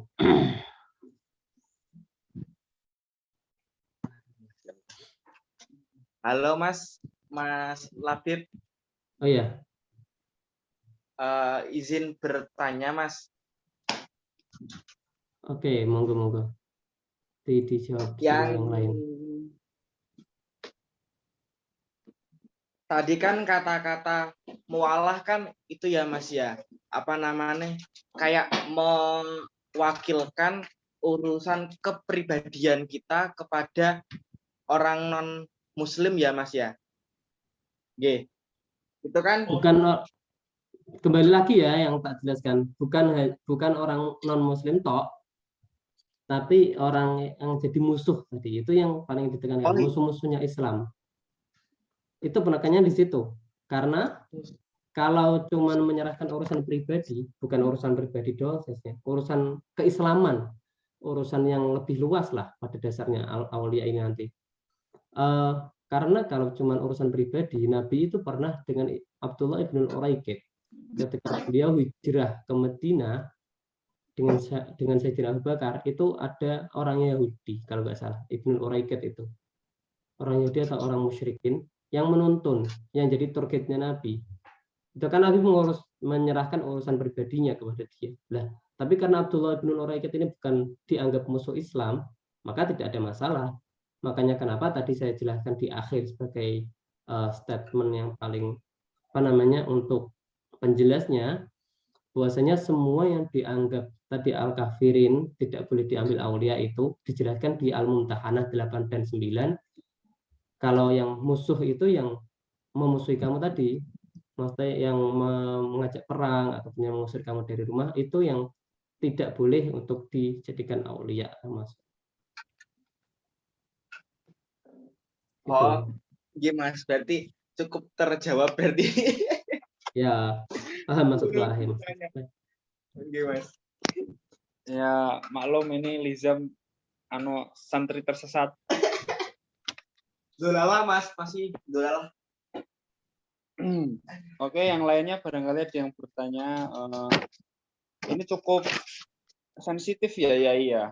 Artinya pelajaran ini kan kita kan di sini kan saya Al-Jurjawi itu kan menekankan bahwa kita itu nggak boleh bersekutu dengan musuh-musuh Islam.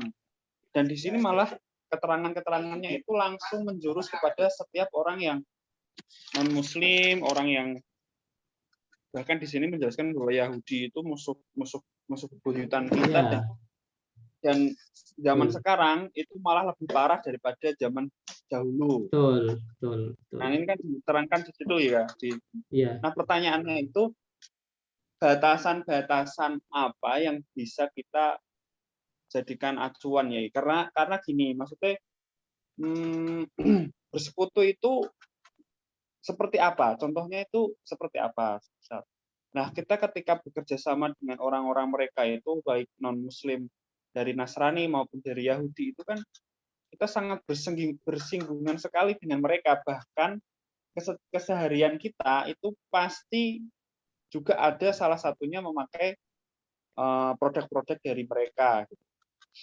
Nah, jadi batasan-batasan tidak boleh bersinggungan dengan mereka, menjadikan sekutu bagi mereka itu seperti apa ya? Kalau yang saya baca ya, sebatas yang saya baca ya, Gus, lebih tadi kepada menyerahkan urusan-urusan kita secara menyeluruh, urusan-urusan kita secara menyeluruh kepada mereka, yang dimana dapat berpotensi terhadap penghancuran agama Islam. Seperti tadi, misal jadi pemimpin. Tapi ini konteksnya ditekankan lagi ya, orang-orang non-Muslim ini ataupun kafir ini, yang jelas dia mempunyai permusuhan terhadap Islam.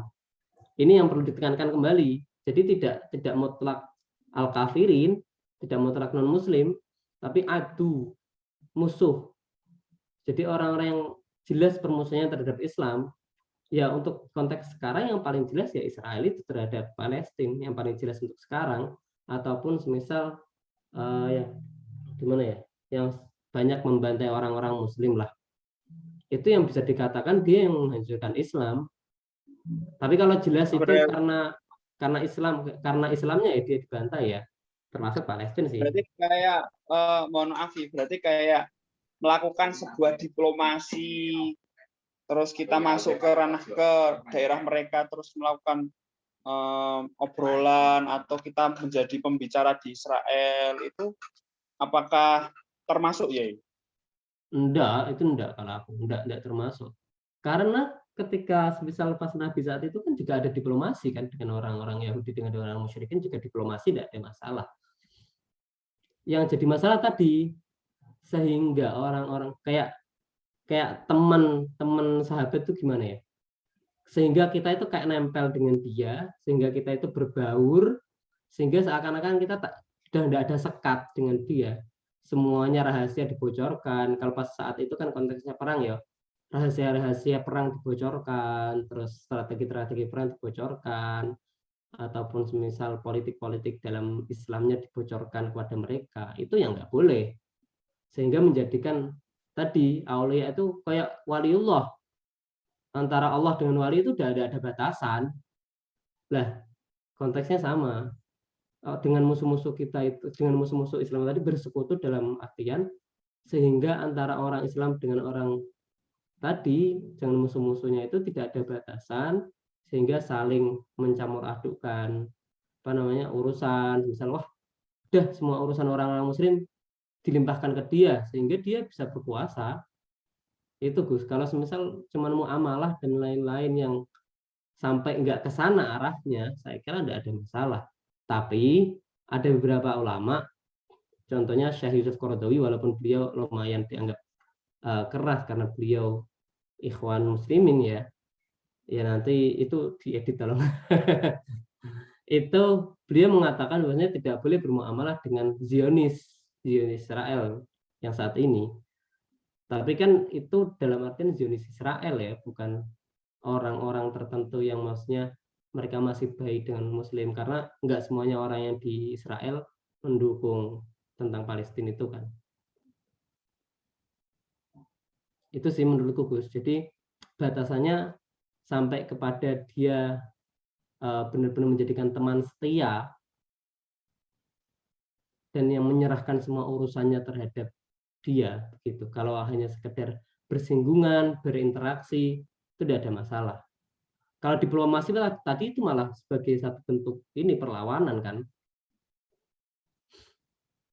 Itu sih mungkin. Jadi seperti itu kan sangat abu-abu menurut pandangannya orang-orang tertentu itu kan. Yang merugikan itu atau yang mereka bersinggungan dengan agama itu yang seperti apa? Karena kadangkala diplomasi atau kerjasama yang telah dilakukan oleh orang-orang, artinya entah dari pemerintah atau dari swasta itu terkadang berorientasi terhadap bisnis keuntungan bisnis. Nah, keuntungan bisnis itu kan terkadang mereka tidak mau tahu atau artinya tidak bersinggungan dengan agama, artinya yang penting aku untung, mereka deal dan aku juga deal, oke, gitu kan. Nah, ketika seperti itu dia tidak memang dengan sengaja dia tidak sengaja dengan niatan hanya bisnis saja melakukan sebuah kontrak deal dengan mereka, tetapi dalam perjalanannya ternyata berdampak nih pada agama dan bangsa. Apakah itu termasuk orang-orang yang tadi dikatakan bahwa mereka itu selalu mementingkan kepentingan pribadi dan tergerus oleh hawa nafsu ya? Ya itu kan kita tidak bisa langsung menjudge dari awal kalau seperti itu kan Gus. Maksudnya hukumnya kan berjalan secara berjalan berkala. Misal nih, maksudnya dari awal kan kita nggak bisa melihat apakah ini kalau udah di awal ketahuan kan kita bisa potong langsung satu dari kan. Tapi kalau sampai misal di awal nggak ada tapi di jalan akhirnya berkhianat, itu kan kita baru bisa potongnya nanti. Bisa kelihatannya kan nanti, kan begitu. Tapi kalau misal di awal ya emang nggak kelihatan kalau orang ini ternyata itu memusuhi Islam misal, ya bisa apa? Tapi harus tadi lebih baik hati-hati dengan model-model orang-orang yang sudah terlihat untuk memusuhi Islam, punya potensi lah. Ya kalau saat ini memang ya Israel itu kan. Sigus, itu menurutku sih. Emang abu-abu banget, abu-abu banget sekali. Soalnya kadang-kala katakanlah kita ngobrol aja sama mereka, itu orang-orang itu udah wah ngapain itu dia itu pasti ada ini nih kerja sama mereka nih. Jadi kalau seperti itu kan kadang-kala bikin seudon orang gitu loh. Ya itu kan orang yang nggak tahu Gus. Balik lagi, maksudnya orang-orang yang nggak mengetahui tentang hal ini kan, maksudnya yang tidak boleh kan tadi dengan aduun dengan musuh-musuhnya.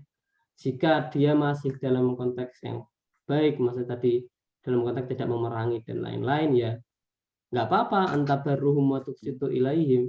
Allah tidak melarang, ngapain didengarkan yang dari manusia gitu. Tapi tadi perlu hati-hati. Ada yang lain barangkali yang mau bertanya ini Mbak Sayyidatul Ummah barangkali mau bertanya, Mbak Heti. Atau Mas Asep mau Dr. nambahin. Ulul Albab. Ini siapa ya? Kayaknya bukan anak kursus ini. Atau Ulil Pekalongan. Mbak Intan Galaxy A51. Galaxy A51. Mbak Heti, Mas Fatur, barangkali. Ayo Labib. Nah, di Full Labib, silakan. Nanti Full Labib, The Another of Labib. Mila. Wah, ini sangat bagus penjelasannya. Jadi mereka itu sudah sangat paham. Sorry bro, jam kerja bro. Rusak Emang bro. Mas Nafis tuh ganggu jam kerja. Mengerikan. Mas Asep baru ngecek halal-halalan.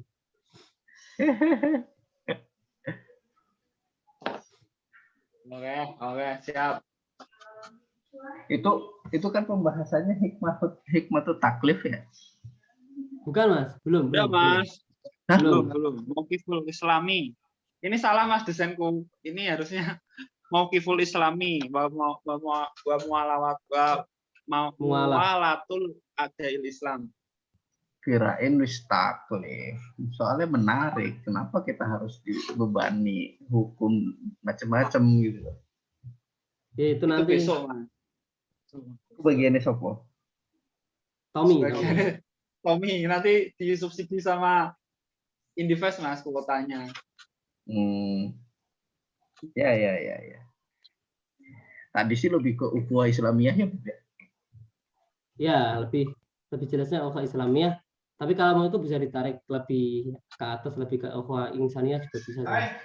Karena nggak harus tadi harus melihat tadi lebih bijak, nggak terus kafir secara mutlak. Harus dilihat nih yang aduan, yang musuh yang punya potensi menghancurkan.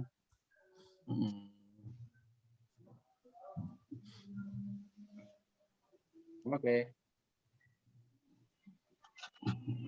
Sorry kalau aku nggak ada. Jadi meh ngomentari. Mas, ada pertanyaan nggak Mas?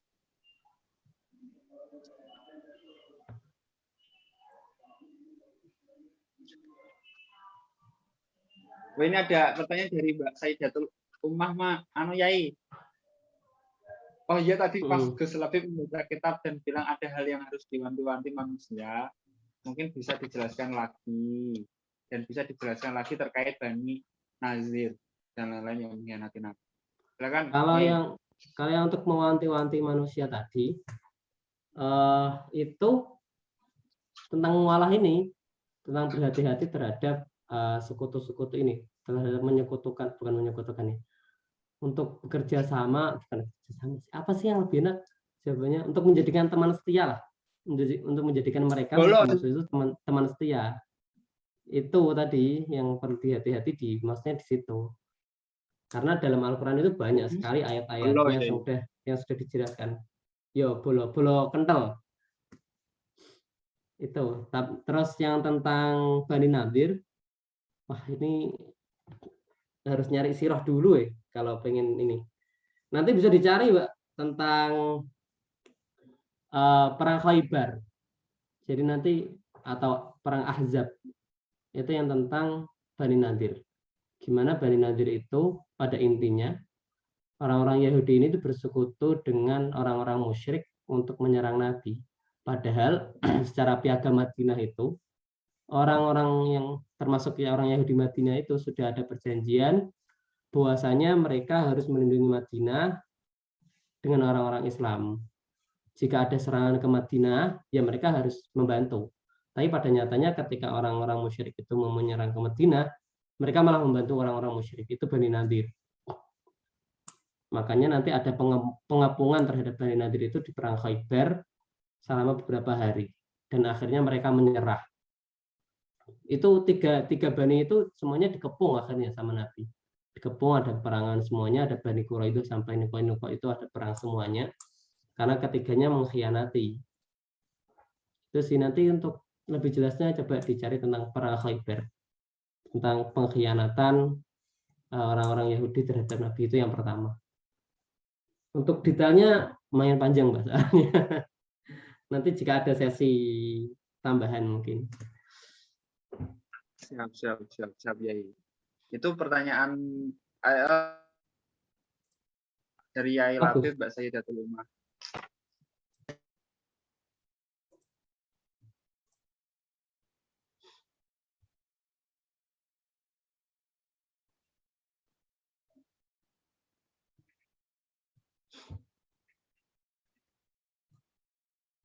Itu Mbak Heti ya, Pak Mbak Heti. Heti raise hand. Gimana Mbak Heti? Silakan. Ya, ingin memberikan apa ya yang saya dapatkan gitu ya, sama mau menanyakan kembali. Berarti kalau untuk bab ini kan setidaknya kayak kita tuh diminta untuk insecure gitu ya terhadap orang-orang yang memang bukan apa ya istilahnya yang termasuk musuh-musuh Islam itu tadi. Nah, kemudian di sini kan pastinya kita tetap harus istilahnya apa ya menjalin silaturahim atau istilahnya berukhuwah lah ya, tapi ukhuwah yang bukan Islamiyah itu tadi ya ke orang-orang tersebut. Nah, sekiranya batasan-batasan apa yang memang bisa atau istilahnya di silaturahiman atau istilahnya dikerjasamakan dengan orang-orang tersebut gitu. Walaupun mungkin itu tadi sudah dipertegas kayak apa namanya selain apa namanya tadi yang masalah urusan pribadi itu ya. Tapi kan secara tidak langsung biasanya kan beragam urusan itu kan lama-lama juga akan menyangkut ke urusan pribadi gitu. Nah, apakah hal ini juga bab ini yang kedua, apakah dalam bab ini juga mungkin ada kaitannya di bab sebelum-sebelumnya terkait yang Eropa maupun yang Negus maupun yang Heraklius itu untuk istilahnya lebih mewaspadai orang-orang tersebut gitu, karena orang-orang tersebut tuh termasuk apa ya yang cukup mengecam Islam gitu, bahkan sampai mengusir Islam dalam bangsa tersebut gitu. Terima kasih. Oke, kembali lagi ya, penekanan tentang aulia, tentang jadi wali ini yang tadi Mbak, bukan terus bersinggungan masalah pribadi, bukan. Maksudnya adalah ketika Anda sampai menjadikan musuh ini sebagai teman setia yang seakan-akan tidak ada sekat lagi antara dirimu dengan dirinya, udah kayak nyampur gitu, sehingga semua rahasia-rahasia dalam Islam pada saat itu adalah strategi pada saat itu, yang sekarang mungkin lebih kepada apa ya, intinya nanti dirimu sampai bisa dianggap untuk mengkhianati dan juga merusak Islam, itu yang tidak boleh. Tapi kalau cuma sekedar bermuamalah, cuma sekedar sayhai walaupun dia orang yang memusuhi Islam, misal kelihatan, itu tidak ada masalah kalau menurutku ya. Karena yang dilarang adalah untuk menjadikan aulia tadi, menjadikan wali. Itu di buku atau di beberapa tafsir masih lumayan absurd kalau saya, belum dikasih batasan-batasan juga. Tapi kalau dalam buku Pak Quraisy dijelaskannya hanya sekedar tadi, hingga dirimu dan dirinya tidak ada batasan sama sekali, seperti benar-benar seperti saudara yang saling sharingnya itu tanpa batas, saling memberinya tanpa batas, hampir seperti itu. Jadi kalau untuk batasan-batasannya, saya juga aslinya enggak bisa langsung seperti ini yang boleh, ini yang enggak boleh. Itu lumayan susah sih, karena yang bisa mengukur itu kan juga kadang diri sendiri ya. Maksudnya sebagaimana kita dekatnya dengan mereka itu, hingga semua rahasia-rahasia itu terceritakan, intinya kan.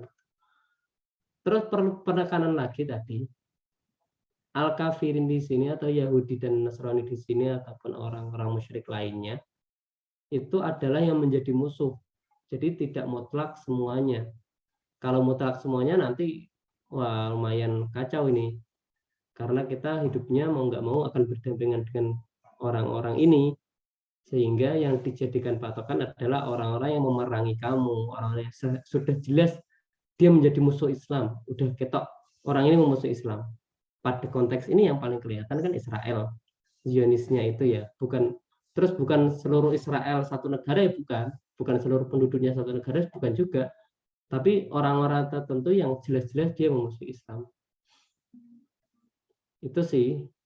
Kalau batasan-batasan yang ini boleh, ini enggak, itu saya pribadi enggak bisa menjelaskan secara gamblang. Tapi paling enggak tadi sehingga kita dan dia tidak punya sekat sama sekali, itu yang tidak diperbolehkan, sehingga kayak membaur dan kita bisa jadi ketarik ke dia.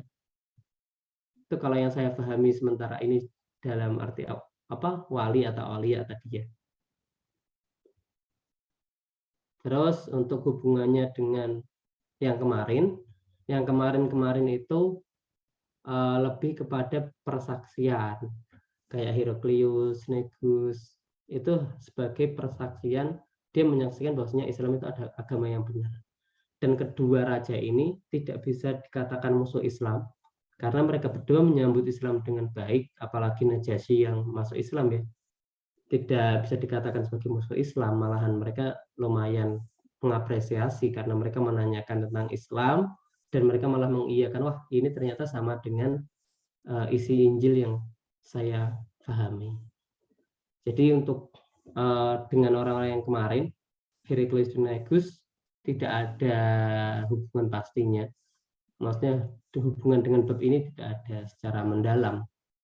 Karena mereka berdua tidak termasuk dalam kelompok musuh. Gitu. Kalau orang-orang Eropa yang kemarin juga, apakah bisa dikategori musuh apa enggak? Ya lihat lagi orangnya. Bagaimana dia levelnya sampai mana dia memusuhi Islam. Apakah dia tidak punya rasa permusuhan sama sekali? Ya kalau itu tidak perlu dibahas. Bahasanya tadi dia udah masuk pada kafir dhimmi yang dia perlu dilindungi juga oleh Islam. Kalau kafir harbi ya adu ini maksudnya kafir harbi ini yang perlu dihindari oleh Islam, perlu dihati-hati tadi. Itu sih mungkin Mbak Heti. Mungkin ada Nafis atau Mas Sasep nambahin enggak? Soalnya memang lumayan susah. Ini tuh kayak menjelaskan tentang wasatiyah. Wasatiyah itu di tengah. Yang di tengah itu gimana tuh? Bedanya yang tengahnya 3 sama tengahnya 5 aja beda. Udah nggak bisa dijelaskan sama gamblang. Kayak gitulah kalau menurutku. Itu harus diukur sendiri sih. Bagaimana kita dekatnya dengan mereka. Terus mereka itu konteksnya udah masuk musuh apa belum. Itu yang bisa melihat kan pribadi masing-masing. Tuh kalau sedikit dari saya mungkin itu Mbak Heti. Oke, ya cukup jelas sih ininya penjelasannya. Jadi emang batasannya dari diri sendiri, nggak bisa ada apa ya tuntunan yang sebelumnya atau tertulis dalam buku atau kitab tertentu. Dan ya karena mana aulia itu banyak ragam dari penafsir. Tapi pada intinya tadi perlu ada jarak.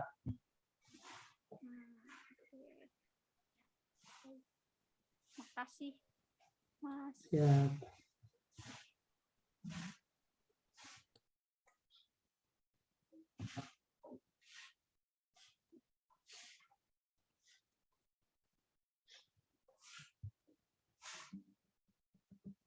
Gus? Nafis. Tunggu lagi. Oh ya, siap. Sebetulnya sudah cukup ya. Ini kan sudah banyak banget pertanyaannya dan sudah cukup jelas. Artinya kita sudah punya garis besar, garis merahnya bagaimana sikap kita terhadap orang-orang yang di luar dari agama kita, dari cara kita bermuamalah, sosialisasi, dan kita harus berhati-hati dan berwanti-wanti agar kita tidak mengedepankan hawa nafsu dan akal pikiran yang ingin mementingkan diri sendiri sehingga merugikan bagi agama dan bangsa. Semoga kajian di siang hari ini dapat bermanfaat bagi teman-teman. Terima kasih kepada seluruh audiens, baik yang di online maupun di GMI, Mas Asep, Mas Labib, Mas Mbak Heti, Mas Fatur, Mbak Mila, Mbak Sayyidatul Umah, dan Mbak Intan. Nah, semoga ke depan tetap lebih istiqomah, insya Allah nanti sampai ke Ramadan Ramadan ke-15 tema. Semoga bisa istiqomah, dan Mas Rizam dan Mas Ferry juga bangunnya nggak kesiangan. Amin. Terima kasih. Monggo kita membaca wal asri dan kafaratul majlis bersama-sama. Bismillahirrahmanirrahim. Wal asri innal insana lafi khusrin illa alladziina aamanu wa 'amilus sholihati wa tawassaw bil haqqi wa tawassaw bis sabr. Subhanallah wa bihamdihi asyhadu an la ilaha illa anta astaghfiruka wa atubu ilaik. Wassallallahu ala sayyidina Muhammad wa ala alihi wasallam. Walhamdulillahirabbil alamin. Terima kasih. Semoga bermanfaat. Mohon maaf apabila ada kesalahan. Ketemu minggu depan. Ketemu besok yang diisi oleh santrinya Gus Bak Muhammad Tommy Hilmi Azizi. Semoga lancar wifi-nya. Amin. Terima kasih Yai. Kita live dulu.